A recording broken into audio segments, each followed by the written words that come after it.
শিশুদের অপুষ্টির হার বেড়ে দ্বিগুণ, অভিভাবকের আয় কমে যাওয়াকে দায় দিচ্ছেন বিশেষজ্ঞরা।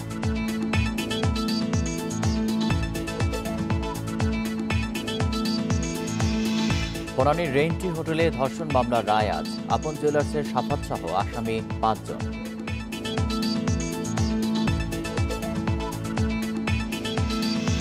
শারদীয় দুর্গাপূজার মহাসপ্তমী আজ। নবপত্রিকা প্রবেশ, বিহিত পূজার পর অঞ্জলি দেবেন ভক্তরা।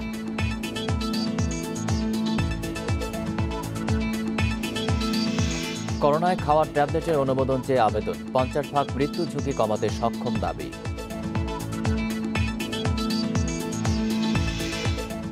তৈরি পোশাকের বাক্সে বিদেশি মুদ্রা পাচার মামলার তদন্তে অগ্রগতি নেই, মূল হোতাকে পায়নি পুলিশ।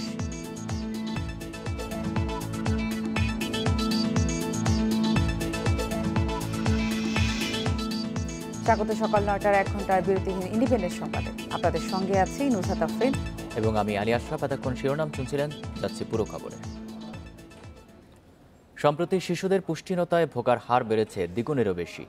অপুষ্টি বাড়ায় ভবিষ্যতে নানা ধরনের শারীরিক জটিলতার আশঙ্কা চিকিৎসকদের। অভিভাবকদের আয় কমে যাওয়াকে অন্যতম কারণ উল্লেখ করে এটি মোকাবেলায় সমন্বিত পদক্ষেপ নেওয়ার তাগিদ বিশেষজ্ঞদের।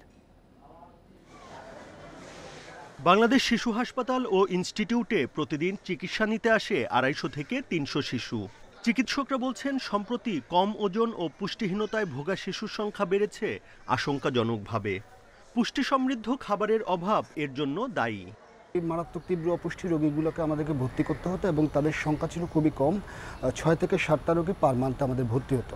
এখন করোনা পরবর্তী সময়ে সেটা একটু বেড়ে গিয়েছে। এখন প্রায় প্রতি মাসে আমরা 10 থেকে 15টা রোগী পাচ্ছি, যেগুলো মারাত্মক তীব্র অপুষ্টি এবং মাঝারি তীব্র অপুষ্টিতে আক্রান্ত। সবসময় কিন্তু ভিকটিম বা শিকার হয়, যুদ্ধ বলেন, প্রাকৃতিক দুর্যোগ বলেন, সবচেয়ে বেশি কিন্তু শিকার হয় শিশুরা এবং বৃদ্ধরা।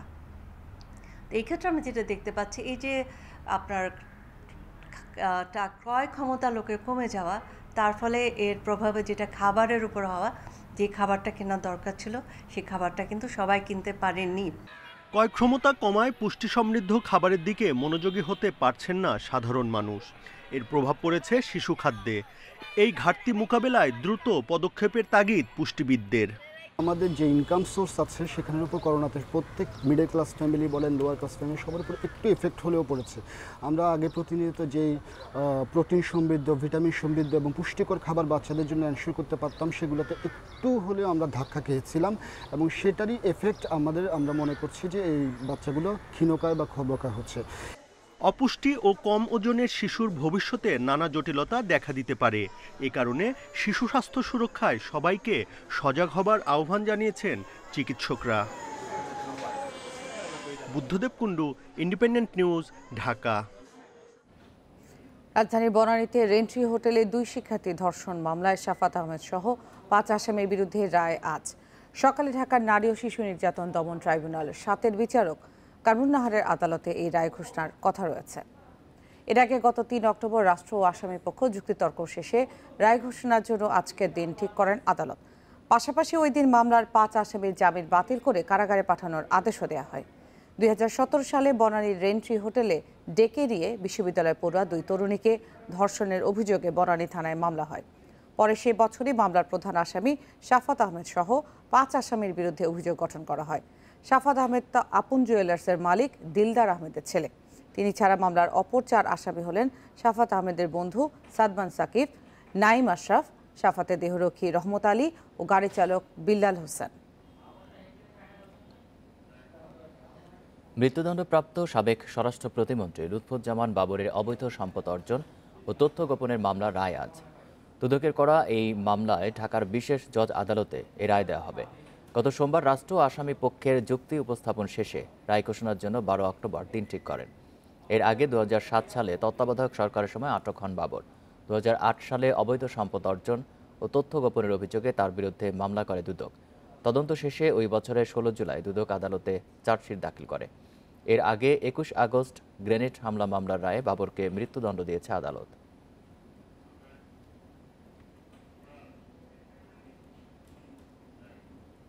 কক্সবাজারে সরকারি কর্মকর্তাদের প্রশাসন একাডেমির জন্য 700 একর বনভূমি বরাদ্দের আদেশে স্থগিত করেছে হাইকোর্ট। বিচারপতি মোহাম্মদ মুজিবুর রহমান মিয়া এবং বিচারপতি মোহাম্মদ কামরুল হোসেন মোল্লার বেঞ্চ এই আদেশ দেন। একই সঙ্গে ওই বরাদ্দের আদেশ কেন অবৈধ ঘোষণা করা হবে না তা জানতে চেয়ে রুল দিয়েছে হাইকোর্ট। 4 সপ্তাহের মধ্যে মন্ত্রিপরিষদ সচিব, পরিবেশ ও বন সচিব, ভূমি সচিব ও জনপ্রশাসন সচিবকে রুলের জবাব দিতে বলা হয়েছে। এক রিটের প্রেক্ষিতে সোমবার এই আদেশ দেয় high court. Cox's Bazar Teknaf marine drive সংলগ্ন ওই এলাকার প্রতিবেশগতভাবে সংকটাপন্ন।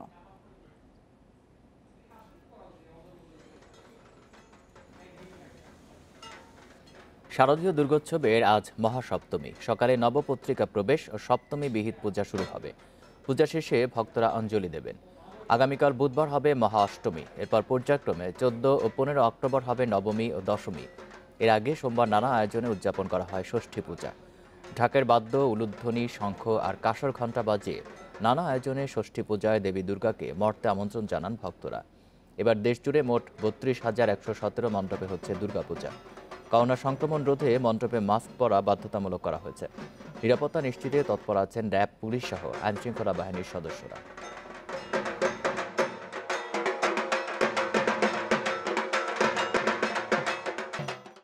আরও জানাতে ঢাকেশ্বরী মন্দির থেকে যোগ দিচ্ছেন সহকর্মী আদিলুর রহমান।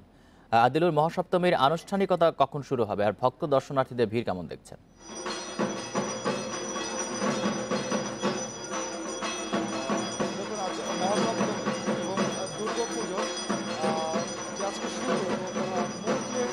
আনুষ্ঠানিকতা সেটি কিন্তু আজকে আসলে বলা যায় এবং আমরা যেটি আসলে এই মুহূর্তে মহাসপ্তমীর যে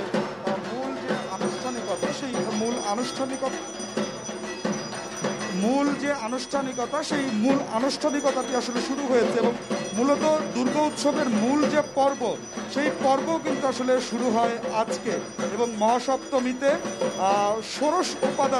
ষোড়শ পাচারে অর্থাৎ 16টি উপাদান দিয়ে দেবীর পূজা করা হবে এবং আজকে সকালবেলায় দেবীর ত্রিনয়নী দেবীর তৃতীয় যে চক্ষুদান সেই চক্ষুদানটি আসলে করা হয়েছে এবং আজকে মহাসপ্তমীর যে আনুষ্ঠানিকতা সেই মহাসপ্তমীর আনুষ্ঠানিকতার একটি অন্যতম আনুষ্ঠানিকতা হচ্ছে নবপত্রিকা স্থাপন এবং এই নবপত্র বা নবপত্রিকা হচ্ছে 9টি গাছের পাতা।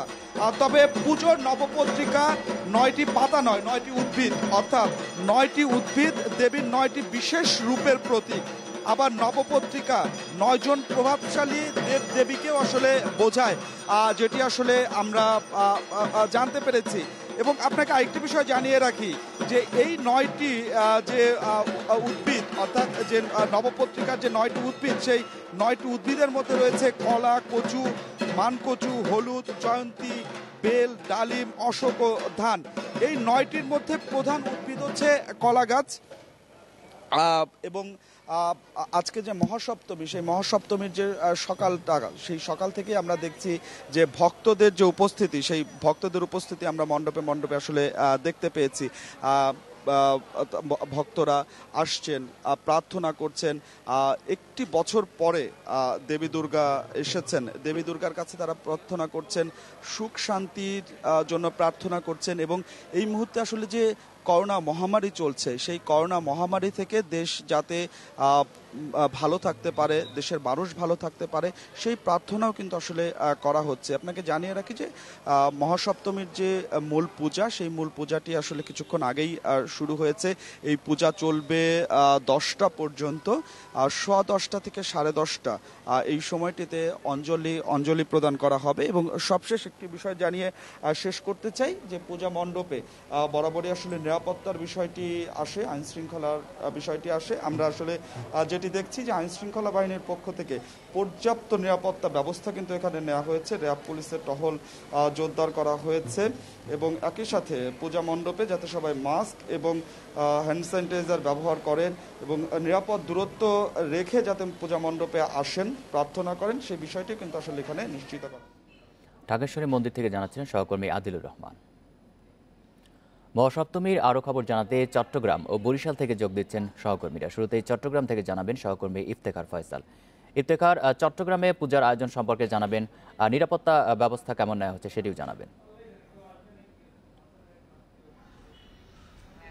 চট্টগ্রামে আসলে সকাল থেকেই বিভিন্ন মণ্ডপে মহাসপ্তমীর যে পূজা সেটি চলছে, তবে এই মুহূর্তে আমি যেই মণ্ডপটিতে আছি এখানে কিন্তু এখনো সপ্তমীর যে পূজা সেটি শুরু হয়নি। কিছুক্ষণ আগে এখানকার পুরোহিতের সঙ্গে আমার কথা হচ্ছিল, তিনি জানিয়েছেন যে সকাল 10:30 থেকে যে তাদের পূজা শুরু হবে এবং পূজা দেরি হওয়ার কারণ সম্পর্কে তিনি বলছেন যে পূজার যেসব উপকরণগুলো রয়েছে সেগুলো এখনো পুরোপুরি সংগ্রহ করা যায়নি, যার কারণে তারা কিছুটা সময় নিচ্ছেন।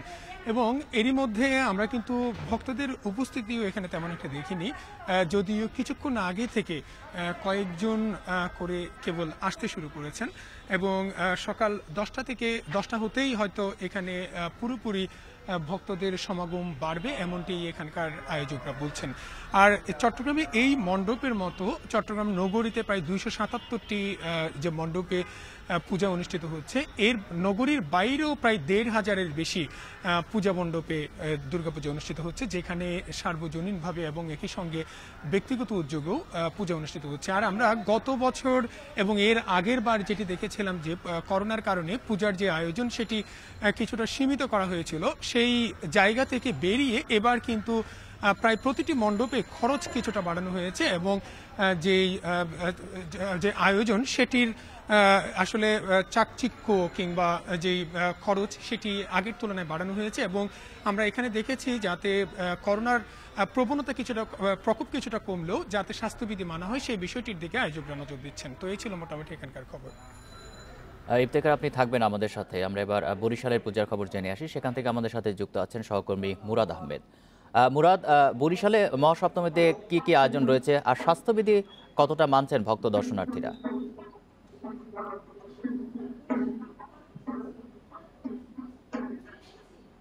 ধন্যবাদ। আসলে বরিশালের মহাসপ্তমীর যে পদ্ধতি সেটি আমি এখন দাঁড়িয়ে আছি রামকৃষ্ণ সেখানে যে আগে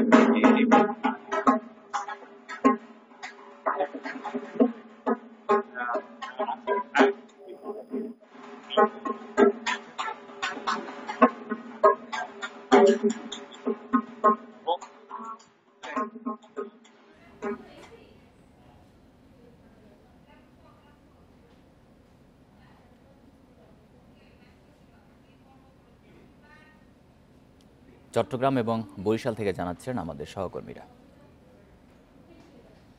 একসময় ভারতবর্ষে দুর্গাপূজার আয়োজন হতো শুধু বনেদি পরিবারেই। কালের বিবর্তনে এখন তা সার্বজনীন। সেসব আয়োজনের মধ্যে উল্লেখযোগ্য কয়েকটি হতো সিলেটে, তবে জৌলুস হারালেও সেই ঐতিহ্য এখনও টিকে আছে বংশ পরম্পরায়। নগরীর শেখঘাট এলাকায় লাল ব্রাদার্স হাউসে দুর্গাপূজা শুরু 1806 সালে। এসব অনুষ্ঠানে ভারতবর্ষের বিভিন্ন এলাকা থেকে আসতেন শিল্পীরা। আয়োজন দেখতে স্বয়ং এসেছেন জওহরলাল নেহেরু, নেতাজি সুভাষচন্দ্র বোস, কাজী নজরুল ইসলাম সহ অনেক কিংবদন্তি। বিভিন্ন নেতারা বিভিন্ন সময়ে এমনকি স্থানীয় যে প্রশাসনের ডিসি থেকে শুরু করে মেয়র, ওনারা সবসময় আমাদের পুজোতে এখনও আসা যাওয়া করেন। হাওয়াপাড়ার ঘোষ ভবনে জোড়া কাঠামে দুর্গাপূজা শুরু 1840 সালে, আর সেনবাড়ির পূজাও 210 বছরের পুরনো। আগের যে জৌলুসটা ছিল সেটা আর এখন নেই, তো এখন একটি কাঠামো দিয়েই পূজা হয়, তবে পূজার সব নিয়ম নীতি বা আচার অনুষ্ঠান সবগুলো মেনেই পুজো করা হয়। উড়িষ্যা বা ওইসব বিহার ওইসব অঞ্চল থেকেও বিভিন্ন ধরনের শিল্পীরা এসে এখানে অনুষ্ঠান এগুলো করে যেতেন। তো বর্তমানে সেই আনুষঙ্গিক বিষয়গুলো আর হয়তো সম্ভবপর হয়ে ওঠে না। সে সময় প্রতিমা ও পূজা মণ্ডপের সাজসজ্জায় ছিল আভিজাত্য, উপস্থাপন হতো নানা পটভূমি। দুর্গাপূজার এসব ইতিহাস সংরক্ষণের দাবি বিশিষ্টজনদের। ছোটবেলা ছিলাম এবং এখন এই বয়সে এসে সেই সময়কার ফ্লেভারটা এখনও পাই পুজোতে, এবং এই ফ্লেভারটা যাতে পরবর্তী প্রজন্মে স্থানান্তরিত হয় সেই ব্যাপারে আমি প্রত্যেকের সাহায্য সহযোগিতা কামনা করছি। সময়ের সাথে জৌলুস হারিয়েছে বনেদি পরিবারের দুর্গাপূজা আয়োজন, তবে শাস্ত্রীয় রীতিতে এখনও বংশ পরম্পরায় তা টিকে রয়েছে। মাধব কর্মকার, ইন্ডিপেন্ডেন্ট নিউজ, সিলেট। বিদেশি চ্যানেলে ক্লিন ফিড বা বিজ্ঞাপন মুক্ত প্রচার বাস্তবায়নের মধ্যে এবার কেবল লাইন ডিজিটালাইজেশনে কড়াকড়ি আরোপের কথা জানিয়েছে সরকার। সচিবালয়ে সোমবার এক ব্রিফিংয়ে 1 নভেম্বর থেকে ঢাকা ও চট্টগ্রাম মহানগরে কেবল টিভি ডিজিটালাইজেশন বাধ্যতামূলক করতে সরকার বদ্ধপরিকর বলে মন্তব্য করেছেন তথ্য ও সম্প্রচার মন্ত্রী হাসান মাহমুদ। তিনি জানান, ডিজিটালাইজেশনের এই সিদ্ধান্ত সংশ্লিষ্ট সব পক্ষের সাথে আলোচনা করেই নেওয়া হয়েছে। কেবল টিভি ডিজিটালাইজ না হওয়ায় সরকার বছরে 2,000 কোটি টাকার রাজস্ব হারাচ্ছে। ক্ষতিগ্রস্ত হচ্ছে দেশের সম্প্রচার মাধ্যম। অবশ্য কেবল অপারেটরদের কাছ থেকে একটি আবেদন আসার কথাও জানান তিনি। অবশ্যই ডিজিটালাইজেশন করতে হবে। ডিজিটালাইজেশন না হওয়ার কারণে যেটি হচ্ছে, সরকার রাজস্ব হারাচ্ছে বছরে প্রায় 2,000 কোটি টাকা সরকার, এবং একই সাথে টেলিভিশন চ্যানেলগুলো কোনো চ্যানেল চায় যে তারা পে চ্যানেল হিসেবে আত্মপ্রকাশ করার, সেটিও তারা আত্মপ্রকাশ করতে পারছে না। ডিজিটালাইজেশন না থাকলে সেটি আত্মপ্রকাশ করে কোনো লাভ হবে না। নিত্যপণ্যের দাম সহনীয় রাখতে পেঁয়াজের শুল্ক প্রত্যাহার ও অপরিশোধিত সয়াবিন, পাম তেল ও চিনি শুল্ক কমাতে এনবিআরকে অনুরোধ জানিয়েছে বাণিজ্য মন্ত্রণালয়। সোমবার সচিবালয়ে বাজার পরিস্থিতি নিয়ে বিশেষ সভায় এই তথ্য জানানো হয়। পরে বাণিজ্য সচিব জানান, আগামী 1 মাস পেঁয়াজের বাজার নাজুক থাকতে পারে। দেশে বছরে পেঁয়াজের চাহিদা 28 লাখ টন, উৎপাদন 33 লাখ টন। বিভিন্ন কারণে 30% পেঁয়াজ নষ্ট হলেও বাকি থাকে 23 লাখ টন। তাই বছরে আমদানি করতে হয় 8 থেকে 10 লাখ টন পেঁয়াজ। আমদানির মূল উৎস ভারত। তবে দেশটিতে অতিবৃষ্টি ও পূজার ছুটির কারণে সরবরাহ কমে যাওয়ার অজুহাতে পেঁয়াজের দাম বাড়িয়েছেন দেশের ব্যবসায়ীরা। রাজধানীর খুচরা বাজারে বর্তমানে পেঁয়াজ বিক্রি হচ্ছে 75 থেকে 80 টাকা কেজিতে, যা 1 সপ্তাহ আগে ছিল 50 থেকে 55 টাকা। এ অবস্থায় বাজার নিয়ন্ত্রণের সংশ্লিষ্টদের সঙ্গে বৈঠকে বসে বাণিজ্য মন্ত্রণালয়। নভেম্বর মাসের মাঝামাঝি বা শেষের দিকে আসবে বাজারে, তো তার আগে এই 1 মাস হয়তো একটি পেঁয়াজের মূল্য বেশি থাকার সম্ভাবনা দেখা যাচ্ছে। এনবিআরকে অনুরোধ করা হয়েছে বিশেষত পেঁয়াজের যে শুল্ক আছে 5%, সেই শুল্ক প্রত্যাহার করার জন্য। বাণিজ্য সচিব জানান, বাজার স্থিতিশীল রাখতে মিয়ানমার থেকে পেঁয়াজ আমদানি করার উদ্যোগ নেওয়া হয়েছে। সভায় আলোচনা হয় ভোজ্য তেল, চিনি ও মসুর ডালের দাম নিয়েও। ভোজ্য তেলের উপরে অ্যাডভান্স ট্যাক্স আছে, কাস্টম ডিউটি নাই, আর ভ্যাট আছে। তো সাধারণত ভ্যাট মওকুফ করা হয় না, আমরা অ্যাডভান্স ট্যাক্স, অ্যাডভান্স এটি বলে যেটা, সেটা প্রত্যাহারের জন্য আমরা আগেই লিখেছি। সভায় জানানো হয়, বাণিজ্য মন্ত্রণালয়ের নেতৃত্বে প্রতিদিন 2টি দল ঢাকা সিটি কর্পোরেশনের বিভিন্ন বাজারে তদারকি চালাবে। সারা দেশে জেলা উপজেলায় জেলা প্রশাসক ও উপজেলা নির্বাহী কর্মকর্তাদের নেতৃত্বে মনিটরিং চলছে বলে জানান বাণিজ্য সচিব। মুনহার আজমি, ইন্ডিপেন্ডেন্ট নিউজ, ঢাকা। ই-কমার্সের নামে প্রতারণা ঠেকাতে 32টি প্রতিষ্ঠানকে নজরদারিতে রেখেছে পুলিশের অপরাধ তদন্ত বিভাগ সিআইডি। এগুলোর মধ্যে 4টি প্রতিষ্ঠানে 10 জনকে গ্রেফতার করা হয়েছে। প্রাথমিক তদন্তে তাদের বিরুদ্ধে গ্রাহকের কোটি কোটি টাকা হাতিয়ে নেওয়ার প্রমাণ পেয়েছে সিআইডি।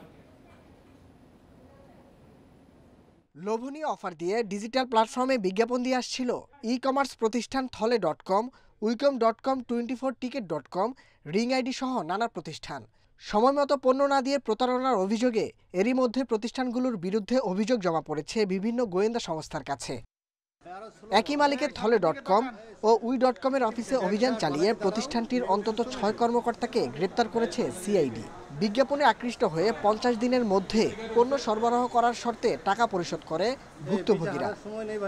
কিন্তু টাকা পরিশোধের পর নির্ধারিত সময়ে পণ্য দেয়নি থলে.com ও উইকম.com। আমাদের কাছে একটা শর্ট লিস্ট আছে, তাতে প্রায় 60টি প্রতিষ্ঠানের নাম আছে।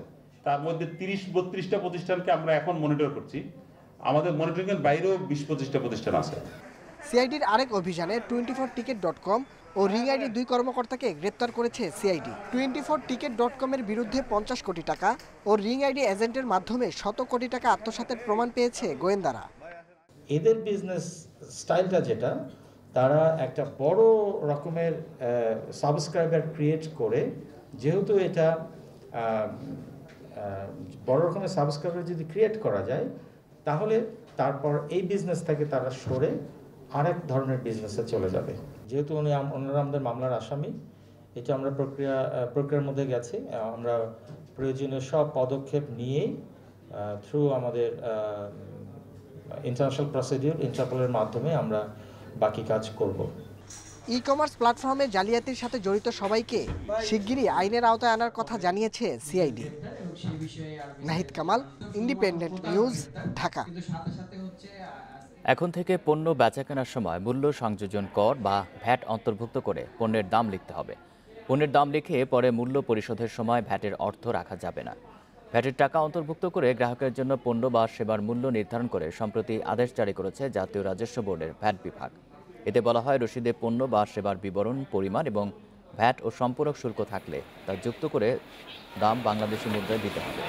পণ্যের মূল্য ট্যাগে পণ্যের দাম, ভ্যাটের পরিমাণ ও সম্পূরক শুল্ক প্রযোজ্য হলে আলাদা করে লিখতে হবে, যেন গ্রাহক বুঝতে পারেন পণ্য বা সেবার জন্য মোট কত টাকা পরিশোধ করতে হবে। রূপপুরের পর দেশের দক্ষিণাঞ্চলে আরেকটি পারমাণবিক বিদ্যুৎ কেন্দ্র স্থাপনে রাশিয়ার সমর্থন এবং সহযোগিতা চেয়েছেন প্রধানমন্ত্রী শেখ হাসিনা। সোমবার রাশিয়ার রাষ্ট্রীয় পরমাণু শক্তি কর্পোরেশন রোসাটমের মহাপরিচালক অ্যালেক্সি লিকাচেভ প্রধানমন্ত্রীর সাথে সৌজন্য সাক্ষাতে এলে তিনি এসব কথা বলেন। শেখ হাসিনা বলেন, আরেকটি পারমাণবিক বিদ্যুৎ কেন্দ্র স্থাপন করতে রাশিয়ার অব্যাহত সহযোগিতার প্রয়োজন। নিরাপত্তার বিষয়ে সর্বোচ্চ গুরুত্ব দিয়ে প্রধানমন্ত্রী রোসাটমের মহাপরিচালককে দেশীয় জনবলকে প্রশিক্ষণ দেওয়ার আহ্বান জানান, যাতে ভবিষ্যতে রূপপুর পারমাণবিক বিদ্যুৎ কেন্দ্র দেশি প্রকৌশলীরাই চালাতে পারেন। এ সময় অ্যালেক্সি লিকাচেভ বলেন, প্রশিক্ষণ ও বাংলাদেশের বিদ্যুৎ খাতে রাশিয়ার সহযোগিতা অব্যাহত থাকবে।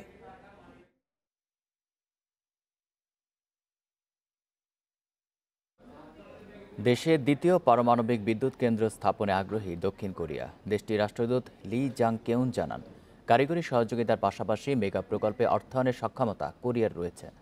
সোমবার দুপুরে সোনারগাঁয়ে পানাম নগরী পরিদর্শন শেষে সাংবাদিকদের প্রশ্নে তিনি একথা জানান। এ সময় রাষ্ট্রদূত বলেন, এরই মধ্যে দক্ষিণ কোরিয়া সংযুক্ত আরব আমিরাতে পারমাণবিক বিদ্যুৎ কেন্দ্র স্থাপন করেছে।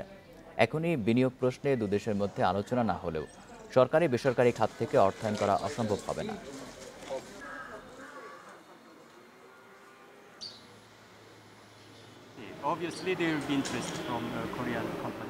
আমরা বাংলাদেশে পরমাণু বিদ্যুৎ কেন্দ্র নির্মাণে আগ্রহী, কারণ আমাদের সক্ষমতা ও প্রযুক্তি সবই আছে।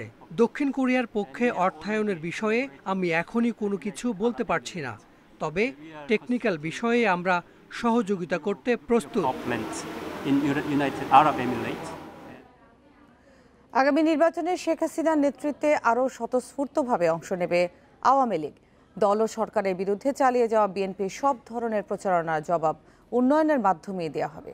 সোমবার সকালে রাজধানীতে একটি ওয়ার্ডের সম্মেলনে এসব কথা বলেন দলটির সাধারণ সম্পাদক ওবায়দুল কাদের। সকালে রাজধানীর মোহাম্মদপুরে শুরু হয় মহানগর উত্তর আওয়ামী লীগের 29 নম্বর ওয়ার্ডের সম্মেলন।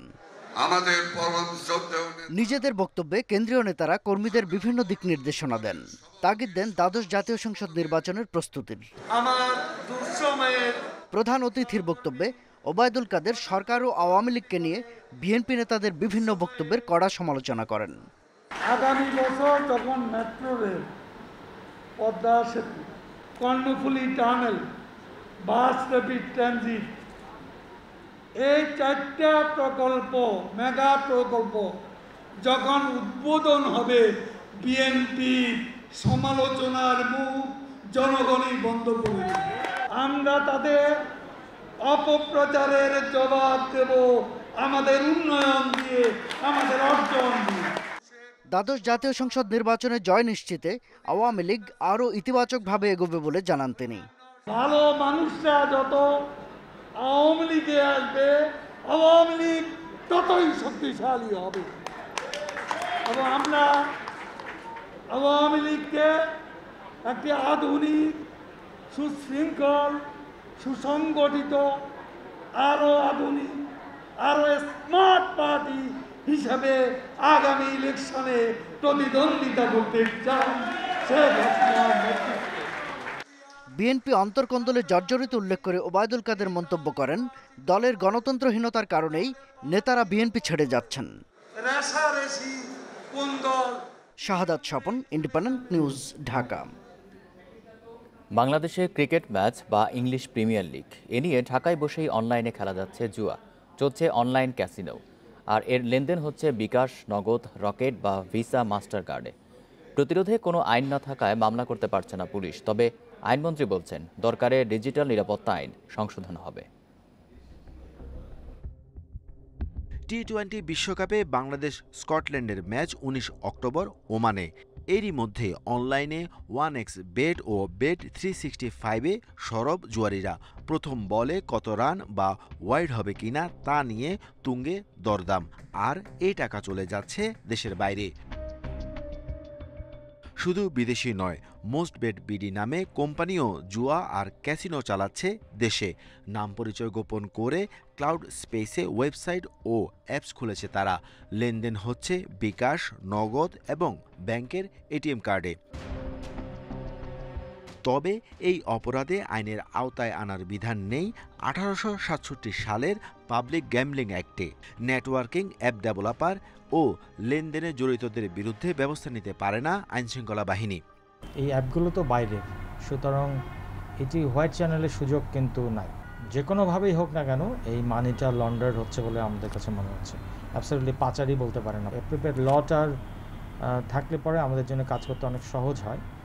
আর সবচেয়ে বড় কথা যে যারা জুয়া খেলেন এখানে অভিযোগকারী আসলে পাওয়া যায় না, কারণ এটা একটা নেশার মতো বিষয়। অভিযোগকারী না পাওয়া গেলে আপনি আইনের ভিত্তিটা তো দাঁড় করাতে হবে। আমরা আইন সংশোধনের জন্য আমরা আমাদের পুলিশ হেডকোয়ার্টার্সের মাধ্যমে স্বরাষ্ট্র মন্ত্রণালয়ে আমরা একটা প্রস্তাব পাঠাবো। তো এইটির জন্য কাজ শুরু হয়েছে। প্রকৃতপক্ষে আমাদের এখন যে ডিজিটাল নিরাপত্তা আইন আছে সেই আইন অনুযায়ী শুধু জুয়ার সাথে সম্পৃক্ত এদের বিরুদ্ধে ব্যবস্থা নেওয়ার তেমন সুযোগ নাই। আর এ জুয়ার টাকা ব্যাংকিং চ্যানেলে বিদেশে যাচ্ছে বলে জানাচ্ছেন তদন্ত কর্মকর্তারা। প্রতিষ্ঠানগুলোর কোনো ঠিকানা বা পরিচালনাকারী দেশে নেই, তাই প্রতারণার জবাবদিহিতাও করতে হচ্ছে না। এই অবস্থায় আইনমন্ত্রী বলছেন শীঘ্রই ডিজিটাল নিরাপত্তা আইন সংশোধন হবে। ডিজিটাল সিকিউরিটি অ্যাক্ট আছে এবং সেটার আওতায় যদি এখন পর্যন্ত না হয়, কারণ হচ্ছে এটা একটা অভিনব অপরাধ এখন শুরু হয়েছে। এই অপরাধ এটা বন্ধ করার জন্য ডিজিটাল সিকিউরিটি অ্যাক্টের যদি সংশোধন দরকার করা যাবে। এদিকে জুয়া বাবদ দিনে কত টাকা মানি লন্ডারিং হচ্ছে তার কোনো হিসেব নেই সরকারি কোনো প্রতিষ্ঠানের কাছে। Arafatur Rahman, independent news, Dhaka.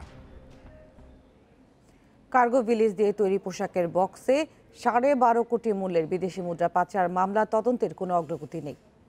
প্রায় 1 মাস হতে চললেও রপ্তানিকারক ও মূল হোতার সন্ধান পায়নি পুলিশ। এমন চাঞ্চল্যকর ঘটনা তদন্তে কাস্টমস কর্মকর্তারাও নীরব। তবে ইন্ডিপেন্ডেন্ট টেলিভিশনের অনুসন্ধানে বেরিয়ে এসেছে গুরুত্বপূর্ণ তথ্য।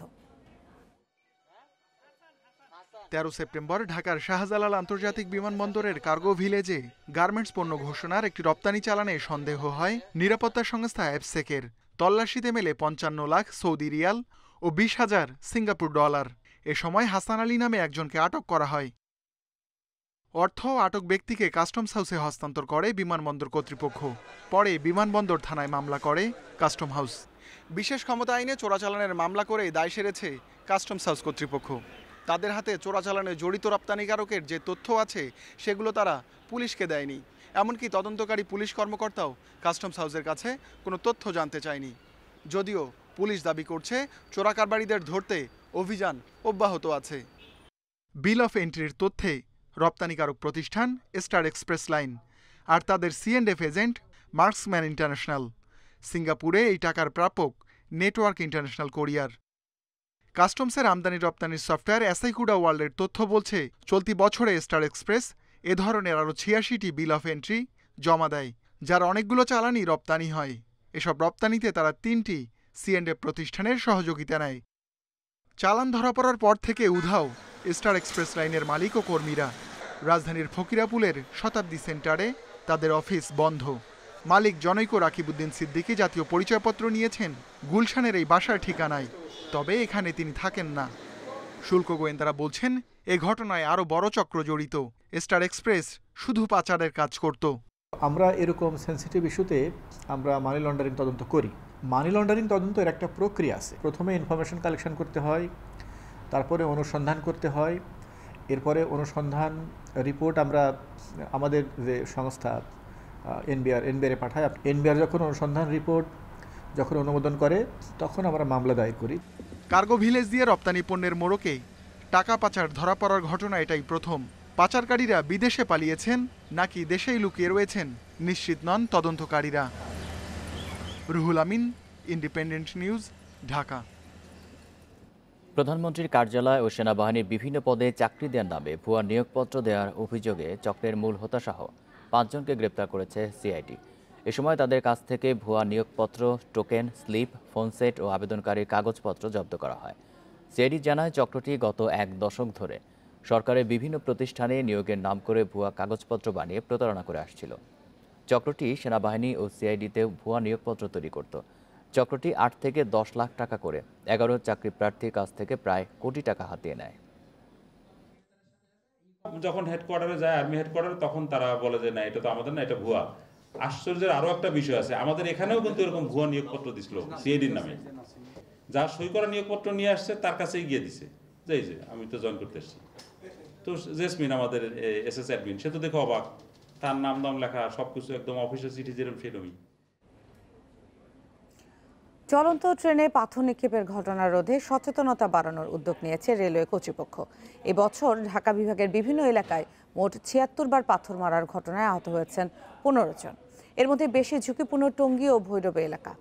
পাথর নিক্ষেপ রোধে সোমবার কমলাপুর থেকে জয়দেবপুর পর্যন্ত সচেতনতা বাড়াতে লিফলেট বিতরণ ও রেল স্টেশনে সভার আয়োজন করা হয়।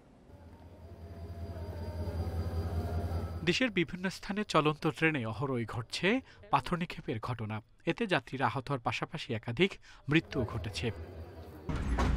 সম্প্রতি পাথর নিক্ষেপ উদ্বেগজনক হারে বাড়ায় বেশ কিছু কর্মসূচি হাতে নিয়েছে রেল কর্তৃপক্ষ। পাথর নিক্ষেপ রোধে জনসচেতনতা সৃষ্টিতে সোমবার প্রচারণা চালানো হয় কমলাপুর থেকে জয়দেবপুর পর্যন্ত। সংশ্লিষ্টরা বলছেন, বেশিরভাগ সময় রেলওয়ের আশেপাশের বস্তি থেকে ছোড়া হয় পাথর। বস্তি উচ্ছেদে রেলওয়ের বিভিন্ন সময়ের অভিযানে ক্ষুব্ধ ব্যক্তিরা এবং অনেকে খেলার ছলে চলন্ত ট্রেনে পাথর ছোড়ে। ট্রেনে চলায় নিরাপত্তার শঙ্কা জানিয়ে পাথর নিক্ষেপ বন্ধে আইনের কঠোর প্রয়োগের দাবি করেছেন যাত্রীরা।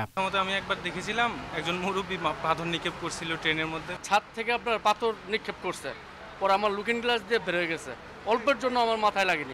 ঢাকা বিভাগে এবছর মোট 76টি পাথর নিক্ষেপের ঘটনায় আহত হয়েছেন 15 জন। ঢাকার তেজগাঁও এবং টঙ্গী ও ভৈরব এলাকায় সবচেয়ে বেশি ঘটেছে পাথর নিক্ষেপ। ইতিমধ্যে আমরা বিশেষ অভিযান পরিচালিত করেছি। আমাদের আরএনবি বাহিনী আছেন, রেলওয়ে নিরাপত্তা বাহিনী, জিআরপি পুলিশ আছেন, সমন্বিতভাবে ওনারা অভিযান চালিয়ে কয়েকজনকে ধরেছেন। পাথর নিক্ষেপের সাথে জড়িত সন্দেহে এবছর ঢাকা বিভাগ মোট 15 জনকে আটক করেছে রেলওয়ে পুলিশ।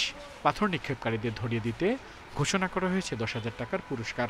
আমরা এই জনসচেতনতামূলক কার্যক্রম গ্রহণ করেছি, যাত্রীদেরকে সচেতন করা, পাশাপাশি আশেপাশে যারা আছে তাদেরকে সচেতন করা, যেন পাথর নিক্ষেপ একটা নিন্দনীয় এবং খুব বাজে কাজ, এতে যেমন একজন যাত্রী মৃত্যু পর্যন্তও হতে পারে, যে জানমালের ক্ষতিবার, সেই আলোকেই আজকের এই কার্যক্রম। এবছর সেপ্টেম্বর পর্যন্ত সারা দেশে মোট 110 বার ট্রেনে পাথর নিক্ষেপ হয়েছে। পাথরের আঘাতে ট্রেনের 103টি জানলার কাচ ভেঙেছে। আহত হয়েছেন 29 জন। আল আমিন হোসেন, ইন্ডিপেন্ডেন্ট নিউজ, ঢাকা। বাজারে চাহিদা থাকা এবং লাভবান হওয়ায় প্রতি বছর নরসিংদীতে বাড়ছে আখের আবাদ। তুলনামূলক অন্য ফসলের চেয়ে উৎপাদন খরচ কম হওয়ায় আগ্রহী হচ্ছেন চাষিরা। আবহাওয়া ও মাটির গুণাগুণ বিবেচনায় আখের আবাদ বাড়াতে কৃষকদের পরামর্শ দিয়ে সহযোগিতার কথা জানিয়েছে কৃষি বিভাগ। একসময় নরসিংদীতে আখের খ্যাতি থাকলেও চিনিকল বন্ধের পর ক্রমাগত লোকসানে আখ চাষ থেকে মুখ ফিরিয়ে নেন চাষিরা। তবে জেলায় আবারও আখের আবাদ বেড়েছে। তুলনামূলক অন্য ফসলের চেয়ে খরচ কম হয় আখ চাষে ঝুঁকছেন অনেকেই। পাট দান করলে যেই খরচ হয়, এই খরচ দেওয়া পোষায় না। এখন আমরা সবাই উক চাষের জন্য ভালো করে কইলে এক কানি ক্ষেত আমরা খেত 2 লাখ টাকা পিস। আবহাওয়া কারণে উক আমরা ফলন ভালো পাইছি। আমাদের দিয়ে আরও পাশে আরও ক্ষেত করতে। এবার প্রতি বিঘাতে আখের উৎপাদন খরচ 30 থেকে 45 হাজার টাকা। তবে উৎপাদিত আখ বিক্রি হচ্ছে 1.5 থেকে 2 লাখ টাকা পর্যন্ত। এছাড়া খুচরা বাজারেও আকার ভেদে প্রতি পিস আখের দাম 30 থেকে 90 টাকা পর্যন্ত। আগে তো মনে করেন অল্প অল্প কিছু করছে, এখন মনে করেন একজনের দেখে আরেকজনে করতেছে। সবুরদানা রোগ খাওয়াই বালা, মিষ্টি বেশি, মাটির গুণে। কৃষি বিভাগ বলছে এই অঞ্চলের আবহাওয়া আখের আবাদের জন্য উপযোগী। এছাড়া খরচ কম হওয়ায় লাভের মুখ দেখছেন চাষিরা। তাদের উদ্বুদ্ধ করতে প্রশিক্ষণ ও পরামর্শ দেওয়ার কথা জানিয়েছেন কর্মকর্তারা। কিভাবে আখ চাষাবাদ করবে, কখন কি এটার ম্যানেজমেন্ট করবে, ইন্টারকালচারাল অপারেশন করবে, এই সকল দিকগুলো আমাদের উপসহকারী কৃষি কর্মকর্তাগণ সার্বক্ষণিক কৃষকদেরকে তাদের সহায়তা দিয়ে যাচ্ছে। চলতি মৌসুমে জেলার 140 হেক্টর জমিতে আখের আবাদ হয়েছে। 5 বছর আগে যা ছিল 80 হেক্টর। Independent news desk. সিরাজগঞ্জের বেলকুচি উপজেলার প্রত্যন্ত গ্রাম তামাই, এই গ্রামেরই 3 বোন অনলাইন ভিত্তিক ফাস্টফুডের রেস্তোরাঁ করে পেয়েছেন সফলতা। অল্পদিনেই তাদের এই উদ্যোগ জনপ্রিয় হয়ে ওঠায় উদ্যোক্তাদের স্বপ্ন বিভিন্ন জেলায় ব্যবসার প্রসার ঘটানো।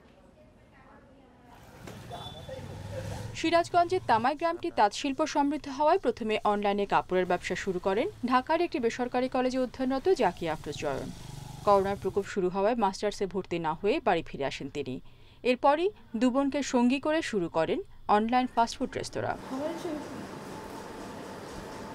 2020 সালের ডিসেম্বরে মাত্র 2,500 টাকার পুঁজি নিয়ে যাত্রা শুরু হয় তামাই ফুড কার্টের। খুব অল্প দিনেই জনপ্রিয় হয়ে ওঠে এই উদ্যোগ। অর্ডার বাড়তে থাকায় বেড়েছে পরিসরও। প্রথম দিনেই আমার পেজে লাইক হয়েছিল 100, আর খাবারের অর্ডার পেয়েছিলাম 5টা। তো প্রথম অর্ডার থেকে আমি আসলে নিজে থেকে অনুপ্রেরণা পাই যে নিশ্চয়ই এটা নিয়ে ভালো কিছু হবে। আমি আগে শুরু করেছিলাম আমার বাসার কিচেনে, এখন বাসার কিচেনের পরে আমরা আলাদা একটা অফিস নিতে সক্ষম হয়েছি, টিএফসির আলাদা একটা অফিস, যেখানে আমার মতো আরও অনেক মেয়েরা কাজ করে। মেয়েদের তৈরি খাবার বাড়ি বাড়ি পৌঁছে দেন বাবা নাসিমুল গনি। মেয়েদের সফলতায় গর্বিত তিনি। সবাই একটু কোনতরই তাকাইতো যে কি ব্যবসা শুরু করছে, খাবার নিজে বাড়ি দিতেছে। তারপরে আস্তে আস্তে যখন আমার এটার পরিধি যখন বেড়ে গেল, এখন সবাই এটাকে স্বাগত জানাইতেছে। শুধু গ্রাম নয়, বেলকুচিতে ঘুরতে আসলেই অনেকে এখন চেখে দেখেন তামাই ফুড কার্টের খাবার। পাওয়া যায় না এখানে ব্যতিক্রম, যখনই যেটা অর্ডার করা হয় সেটাই দিয়ে আসি একটু পরেই। কম প্রাইসের মধ্যে ভালো একটা সার্ভিস দেওয়া ট্রাই করতেছে, তো সেখান থেকে আর কি আমার মূলত আসা। প্রত্যন্ত গ্রামে এমন উদ্যোগকে স্বাগত জানিয়ে জেলা প্রশাসক বলেন, প্রয়োজনে সব রকমের সহযোগিতা করা হবে তাদের। ট্রেনিং, তারপরে তাদের ট্রেনিংয়ের পরে তাদের লোনের ব্যবস্থা করে দেওয়া বা তাদের বিভিন্ন কোনো ফ্যাক্টরির সাথে কাজে করা, যে পরিবেশ সৃষ্টি করে দেওয়া, এই কাজগুলো করার জন্য কিন্তু বিডা থেকে যে ট্রেনিংগুলো হয়েছে বা আমাদের যে যুবনদের ট্রেনিংগুলো হচ্ছে, আমরা চাচ্ছি সেই ট্রেনিংগুলোতে তাদেরকে আরও অঙ্গাঙ্গিভাবে এই কাজগুলো করে দেওয়ার জন্য। আপাতত বেলকুচিতে মিলবে তামাই ফুড কার্টের খাবার। ফেসবুকে দেওয়া নম্বরে অর্ডার করলে পৌঁছে যাবে দোরগোড়ায়। Independent news desk. সর্বস্তরে মানুষের শ্রদ্ধা নিবেদনের জন্য অভিনেতা, নাট্যকার, নির্দেশক ডক্টর ইনামুল হকের মরদেহ আজ নেওয়া হবে কেন্দ্রীয় শহীদ মিনারে। সকাল 10:30 থেকে প্রায় 1 ঘন্টা চলবে এই শ্রদ্ধা নিবেদন। এরপর বাদজোহর বনানী কবরস্থানে তাকে দাফন করার কথা রয়েছে। সোমবার বেইলি রোডে নিজ বাসায় মারা যান ডক্টর ইনামুল হক। সন্ধ্যা 6:30টায় নিজ বাসায় হয় প্রথম জানাজা। সব ছেলেমেয়েরা এসেছে, কিন্তু কেউ তোমার খোঁজ নিল না। অভিনেতা, নির্দেশক, নাট্যকার সব অঙ্গনেই অবাধ বিচরণ ছিল ডক্টর ইনামুল হকের। সাংস্কৃতিক অঙ্গনে খ্যাতি পেলেও পাশাপাশি চালিয়ে গেছেন বুয়েটের শিক্ষকতা পেশা। 78 বছর বয়সে গুণী এই নাট্যজন চলে গেলেন না ফেরার দেশে। সোমবার দুপুরে খাওয়ার পর হঠাৎ অসুস্থ হয়ে পড়েন। হাসপাতালে নেওয়া হলে চিকিৎসক তাকে মৃত ঘোষণা করেন। সবাই ওকে কত ভালোবাসতো এবং ও ভালোবাসা ছাড়া কিছুই জানতো না। ও মানব প্রেমী ছিল। আমাকে কিছু না বলে চলে গেল। তার মৃত্যুর খবরে সাংস্কৃতিক অঙ্গনে নেমে এসেছে শোকের ছায়া। টেলিভিশন নাটক, চলচ্চিত্র, স্বল্পদৈর্ঘ্য চলচ্চিত্র আন্দোলন, সকল কিছুর সাথে মানুষটি ছিল।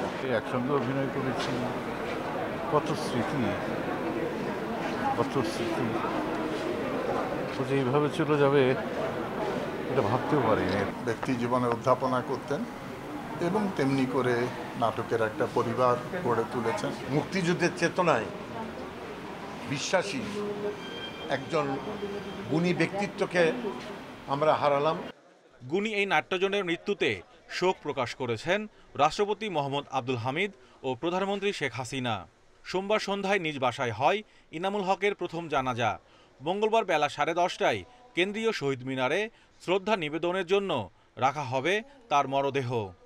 11টার মধ্যে আমরা শহীদ মিনারে নিয়ে যাব, উনি ওখানে থাকবেন। ওখানে যারা শ্রদ্ধা জানাতে চান ওখানে আসবেন।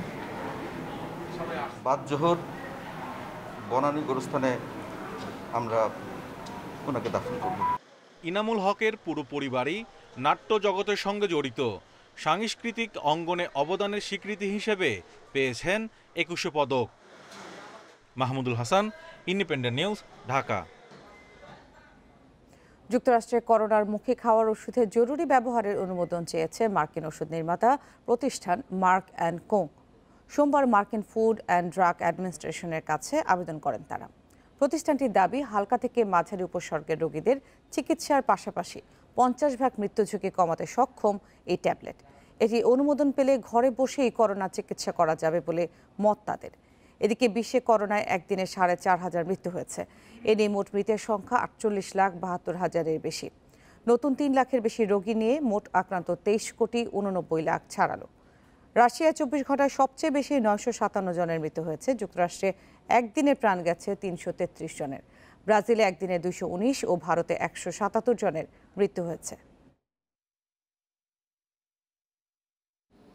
ইরাকি সংসদ নির্বাচনে প্রাথমিক ফলে শিয়া মুসলিম দলের প্রধান মুক্তাদা আল সদর এগিয়ে রয়েছেন। দ্বিতীয় অবস্থানে রয়েছেন সাবেক প্রধানমন্ত্রী ডুডি আল মালিকি। সোমবার কর্মকর্তাদের বরাদ্দে এই তথ্য জানিয়েছে আল জাজিরা। প্রাথমিক ফল অনুযায়ী আল সদর 70টির বেশি আসনে জয়লাভ করেছেন। ফলে সহজেই তিনি সরকার গঠন করতে পারবেন। আল সদরের সমর্থকেরা রাস্তায় নেমে আনন্দ মিছিল করেছেন। এদিকে ইরাকের নির্বাচন কমিশন জানিয়েছে আল সদর এগিয়ে রয়েছেন, তবে কতটি আসনে জিতেছেন তা প্রাথমিকভাবে নিশ্চিত হওয়া যায়নি। 2003 সালে সুন্নি নেতা সাদ্দাম হোসেন ক্ষমতাচ্যুত হওয়ার পর ইরাকে শিয়া এবং কুর্দিদের আধিপত্য বৃদ্ধি পায়।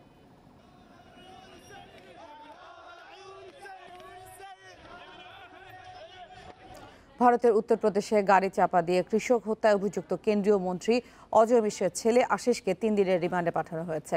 সোমবার তাকে রিমান্ডে পাঠানো হয় বলে জানায় ভারতীয় গণমাধ্যম এনডিটিভি। লখিমপুর খেরির ঘটনায় শনিবার 12 ঘন্টা জিজ্ঞাসাবাদ শেষে আশিসকে গ্রেপ্তার দেখায় পুলিশ। জিজ্ঞাসাবাদে আশিস চাতুরীর আশ্রয় নিয়েছেন বলে জানায় তারা। কৃষক হত্যা মামলার নামে আসার 5 দিন পর তাকে গ্রেপ্তার করা হয়। আশিস মিশ্রের দাবি, কৃষকদের যে গাড়ি দিয়ে চাপা দেওয়া হয়েছে সেটি তার, তবে ঘটনার সময় সেখানে তিনি ছিলেন না। তবে তার ফোনের লোকেশন ঘটনাস্থলে আশপাশেই আছেন বলে জানাচ্ছে। গত 3 অক্টোবর কৃষকদের শান্তিপূর্ণ বিক্ষোভে গাড়ি চাপা দিয়ে 4 জনকে হত্যার অভিযোগ উঠেছে আশিস মিশ্রের বিরুদ্ধে। এরপর সহিংসতায় আরও 4 জন নিহত হয়। কয়েক সপ্তাহের ভারী বৃষ্টির পর ভয়াবহ বন্যার কবলে চীনের শানচি প্রদেশ। এতে প্রদেশটির 70টির বেশি জেলার 20 লাখ মানুষ বাস্তুচ্যুত হয়েছে। ব্রিটিশ সংবাদ মাধ্যম বিবিসি এই খবর জানায়। ভারী বৃষ্টি বন্যায় ধসে গেছে 17,000 ঘরবাড়ি, ঘটছে ভূমিধসের ঘটনাও। ঝুঁকিতে আছে প্রদেশটির বেশ কিছু প্রাচীন স্মৃতিস্তম্ভ। কর্তৃপক্ষ বলছে, ভারী বৃষ্টি ও ঝোড়ো বাতাসের কারণে উদ্ধার তৎপরতা ব্যাহত হচ্ছে। বার্তা সংস্থা সিনহুয়া বলছে, 1,20,000-এর বেশি লোককে জরুরি ভিত্তিতে নিরাপদে সরানো হয়েছে। তাদের পুনর্বাসনের চেষ্টা চলছে। প্রদেশটিতে ভূমিধসে পুলিশের 4 সদস্যের মৃত্যুর খবর দিয়েছে গ্লোবাল টাইমস। গত সপ্তাহে প্রাদেশিক রাজধানীতে প্রায় 185.6 মিলিমিটার বৃষ্টি হয়েছে।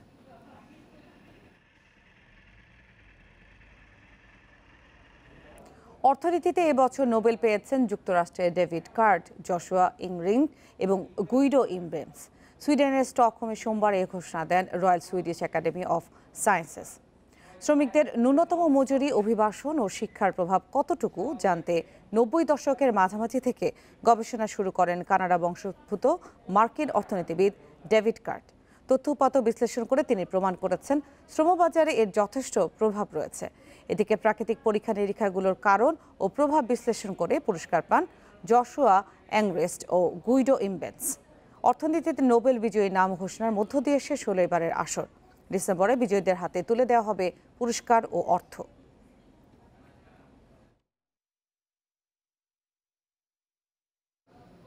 টি-20 বিশ্বকাপের 2 অফিসিয়াল প্রস্তুতি ম্যাচ খেলতে আবুধাবিতে বাংলাদেশ দল। শ্রীলঙ্কার বিপক্ষে লড়াই আজ রাত 8টায়। আইপিএল মিশন শেষে যুক্ত হয়েছেন মুস্তাফিজ। তার উপস্থিতি দলের আত্মবিশ্বাস বাড়িয়েছে। হাবিবুল বাশার বলছেন, এবার দলকে অনেক বেশি উজ্জীবিত মনে হচ্ছে। বিশ্বকাপে ভালো করার প্রত্যাশা এই নির্বাচকের। আবু জায়েদ ক্রিকেট একাডেমি, রাজস্থান থেকে টাইগার ডেরায় মুস্তাফিজ তাসকিনের সঙ্গে সংক্ষিপ্ত আলোচনায় হয়তো আইপিএল অভিজ্ঞতায় শেয়ার করেছেন।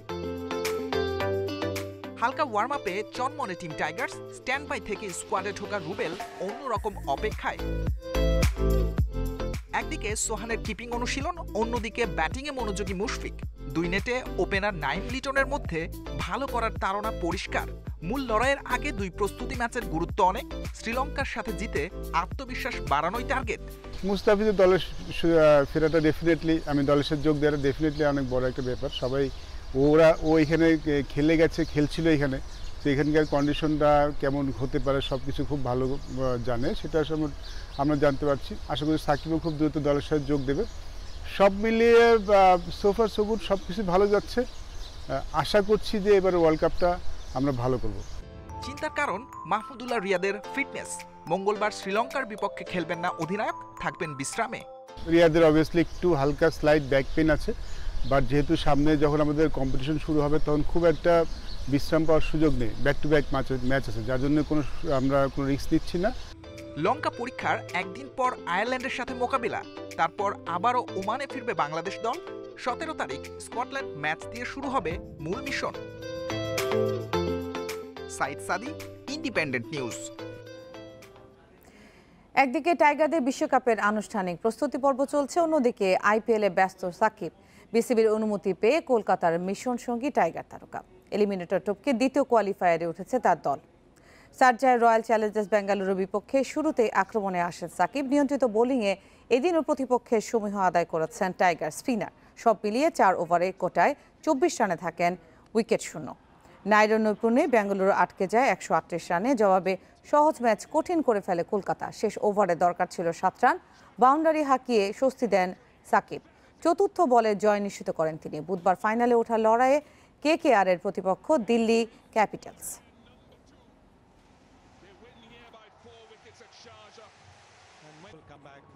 জমকালো আয়োজনে উন্মোচন করা হলো বাংলাদেশ দলের টি-20 বিশ্বকাপের জার্সি। 2004-5 সালের আদলে ওমান আমিরাতের কন্ডিশন বিবেচনায় তৈরি করা হয়েছে এই জার্সি।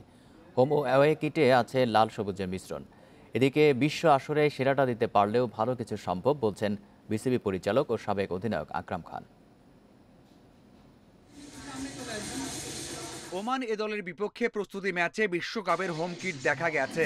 যতটুকু আকর্ষণ ছিল অ্যাওয়ে জার্সি নিয়ে, লাল সবুজের মিশ্রণের রেট্রো লুক পুরনো স্মৃতি মনে করিয়ে দেয়। ওমান আমিরাতের অতিরিক্ত গরমের কথা মাথায় রেখে নতুন মাত্রা যোগ করেছে প্রস্তুতকারী প্রতিষ্ঠান।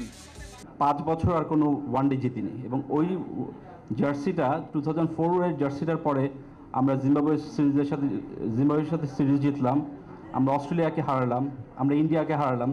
তো ওই ব্যাপারটা তো কাজ করেছে ব্যাকহ্যান্ডে মাথার। তো ওই চিন্তা করি আসলে জিনিসগুলি করা কনসেন্ট্রেট করি, সেটা হলো যে কমফোর্টেবল কাপড়টা যেন ভালো হয়, প্লেয়াররা যেন কোন ওয়েদারে খেলছে, মানে আপনি হয়তো ঠান্ডায় খেললে আমরা এক ধরনের কাপড় চাই যেন প্লেয়াররা, এবং গরমে খেললে যেহেতু এবার আমরা গরমের মধ্যে খেলছি তো সেখানে কিন্তু আমরা কাপড়ের উপর অনেকটা কনসেন্ট্রেট করি। জার্সি জোগাড়ে কষ্ট করতে হবে না টাইগার ফ্যানদের। সারা দেশে আড়ংয়ের শোরুমে পেয়ে যাবেন। দেশের বাইরে থেকেও কেনার ব্যবস্থা আছে। প্লেয়ার ভার্সন 1400 আর ছোটদের জার্সির জন্য গুনতে হবে 1000 টাকা। সময় যত ঘনিয়ে আসছে বিশ্বকাপ নিয়ে উন্মাদনা ততই বাড়ছে। বিসিবি কর্তাদের বিশ্বাস এবার টি-20 বিশ্বমঞ্চে ব্যর্থতার বৃত্ত ভাঙবে মাহমুদুল্লাহর দল। যতগুলো ওয়ার্ল্ড কাপ খেলেছে এবার কিন্তু অনেক ভালো অবস্থায় গিয়েছে। আপনারা জানেন যে তার আগে 2-3টা সিরিজ আমরা জিতেছি এবং ওখানে গিয়ে প্র্যাকটিস ম্যাচটাও ভালো করেছে। ইম্পর্টেন্ট হয়েছে যে আপনার প্লেয়ারদের ফিটনেস এবং আপনার ফর্ম, এই দুইটা জিনিস যদি ভালো থাকে তো ইনশাল্লাহ বাংলাদেশ ভালো করবে। দলের সাথে মেন্টর অথবা টিম লিডার নেই, সেই অভাব পূরণে 2-1-এর মধ্যেই ওমান যাচ্ছেন আকরাম খান, যদিও থাকবেন বায়োবাবলের বাইরে। মাঝারুল ইসলাম, ইন্ডিপেন্ডেন্ট নিউজ। সাফ চ্যাম্পিয়নশিপের পরও জাতীয় দলের দায়িত্বে কোচ অস্কার ব্রুজনকে রেখে দেওয়ার পরিকল্পনা বাফুফের। টুর্নামেন্টের পর এই বিষয়ে আবারও আলোচনা হবে জানিয়েছেন সভাপতি কাজী সালাউদ্দিন। নেপালের বিপক্ষে আয়োজিত সেমিফাইনালে জয়ের আশাবাদ সালাউদ্দিনের। জামাল তপুদের মালদ্বীপ মিশনে সাফল্য ব্যর্থতা নির্ভর করছে নেপাল ম্যাচের ওপর। অঘোষিত সেমিফাইনালে নেপাল বধেই কেবল লাল সবুজের ফাইনালের লক্ষ্য পূরণ সম্ভব, আশা দেখছেন কাজী Salauddin. We will play an attacking game. Will not play a defensive game. আমরা বোধহয় বেসিক্যালি খেলবো 4-4-2, যেটা আমরা খেলি 4-3-3, because we are completely going on attack. So it's a do or die match, and players are ready to give their 100% and we will fight. আমি যতবারই bowler যতটাকে announce করেছি আমি দিতে পারিনি, so I said it is here, they'll be more than happy. ওরা জিতার পরে ওদেরকে কিছু বলতে হবে না, I will make sure যে ওরা এই ধরনের বোনাস জীবনে চোখে দেখেনি। শ্রীলঙ্কা, ভারত আর মালদ্বীপ ম্যাচে কেমন করেছে বাংলাদেশ মাঠে বসে দেখেছেন বাফুফের সভাপতি জামালদের পারফরমেন্সে কোচ অস্কারের নতুনত্ব চোখে পড়েছে। কেবল সাফি তাকে পাওয়ার প্রতিশ্রুতি ছিল, কিন্তু সালাউদ্দিনের কথাই মিলেছে ভবিষ্যতের ইঙ্গিত। ফার্স্ট ম্যাচটা দে প্লেড ওয়েল, সেকেন্ড ম্যাচটা ইন্ডিয়ার সাথে যে ড্র করেছে, actually we should have won that game, because 10 জন হওয়ার পরেও আমরা 2-3টা ওপেন নেট পেয়েছি। I like his planning, I like his thinking, but ও তো বসুন্ধরার বেসিক্যালি কোচ, সো ফিউচার কি হবে that will be decided after SAFF. আমি বসুন্ধরার প্রেসিডেন্টের সাথে বসবো, বসে দেন উইল ডিসকাস যে মিউচুয়ালি কি করা যায়। বাফুফের পাশাপাশি সাফের সভাপতিও কাজী সালাউদ্দিন। সবকিছু মিলে কেমন দেখছেন এবারের আসর? বাংলাদেশের স্ট্যান্ডার্ড বাড়ছে, আর তার সাথে সাথে সব দেশের স্ট্যান্ডার্ড বাড়ছে। So the whole football of South Asia, the standard have goes up.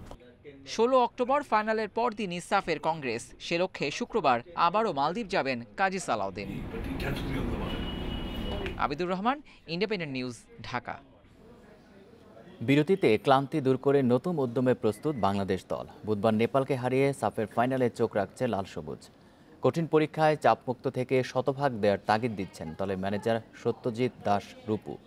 আর প্রতিপক্ষের জমাট রক্ষণ ভাঙার প্রত্যয় মিডফিল্ডার রাকিব হোসেনের। সমীকরণের মারপ্যাচ তৈরি হয়নি শেষ পর্যন্ত। 13 অক্টোবরের দুটো ম্যাচই এখন অঘোষিত সেমিফাইনাল। ভারত মালদ্বীপ ম্যাচ থেকে এক দল আর বাংলাদেশ নেপাল ম্যাচ থেকে আরেক দল যাবে সাফের ফাইনালে, যেখানে মালদ্বীপ আর নেপাল ড্র হলেও চলে। অন্যদিকে বাংলাদেশের মতো ভারতেরও হিসাব মেলাতে জয় ছাড়া কোনো পথ নেই। বেঙ্গল টাইগাররা দাঁতে দাঁত চেপে তৈরি হচ্ছে হিমালয়ের দেশ নেপালকে হারাতে। 3 ম্যাচে 6 পয়েন্ট নেপাল আর মালদ্বীপের। ভারতের পয়েন্ট 5 আর বাংলাদেশের 4। শিরোপা স্বপ্নের পথে হাঁটতে সেরা ম্যাচ খেলার শপথ বাংলাদেশ শিবিরে। যদি আমরা এগিয়ে থাকতাম, তারা পিছিয়ে থাকতো, সেটা আমাদের জন্য বাড়তি প্রেশারের হতো যে আমরা তাদেরকে ঠেকিয়ে রাখতে পারবো কিনা। এখানে তাদের এই উল্টা সেই প্রেশারটা নিতে হবে যে আমরা বাংলাদেশকে আটকে রাখতে পারবো কিনা। আমি মনে করছি যে এটা অনেকদিন পর একটা গোল্ডেন অপরচুনিটি এবং সেটা আমরা অ্যাভেল করতে সমর্থ হব। ব্রুজন শিষ্যদের টক্কর দিতে হবে নেপালের গতিময় ফুটবলের সঙ্গে। যদিও সাফের সবশেষ 3 আসরে নেপালের শক্তির সাথে পেরে ওঠেনি লাল সবুজ। জামাল তোপুরা তাই ব্যাকফুটে থেকেই শুরু করবে ম্যাচ। বাংলাদেশ কোচও নেপাল ম্যাচকে ঘিরে তার পরিকল্পনা সাজিয়েছেন নতুনভাবে। ওরা কম্প্যাক্ট থাকে, সবসময় ডিফেন্স কম্প্যাক্ট থাকে। আমরা চেষ্টা করতেছি, আমরা পরিশ্রম করতেছি প্রতিদিন মাঠে। দেখেন আমরা আজকে ক্রস হয়েছে, অনেক অ্যাটাক হয়েছে, তারপর গোল হয়েছে। তা আমরা চেষ্টা করতেছি, আমরা চেষ্টা করবো যে সামনে ম্যাচে গোল করার। আয়োজকদের অব্যবস্থাপনার বিষয়টি সাউথ এশিয়ান ফুটবল ফেডারেশনকে লিখিত আকারে জানিয়েছে টিম ম্যানেজমেন্ট। নেপাল ভারত ম্যাচের পর যদুবিন্দুর হিসেবটা এখন অতীত। হিমালয় দেশটির বিপক্ষে জিততেই হবে বেঙ্গল টাইগার্সের। হার কিংবা ড্র ছিটকে দেবে সাউথ এশিয়ার শ্রেষ্ঠত্বের মঞ্চ থেকে। পারবে কি বাংলাদেশ? সেটার জন্য অপেক্ষা 13 অক্টোবর পর্যন্ত। কামরুল হাসনাত, ইন্ডিপেন্ডেন্ট নিউজ, মালে, মালদ্বীপ। এই ছিল এখনকার সংবাদে। ইন্ডিপেন্ডেন্ট টেলিভিশনের সব খবরের বিস্তারিত দেখতে চোখ রাখুন ফেসবুক, ইউটিউব, টুইটারে। ধন্যবাদ সবাইকে।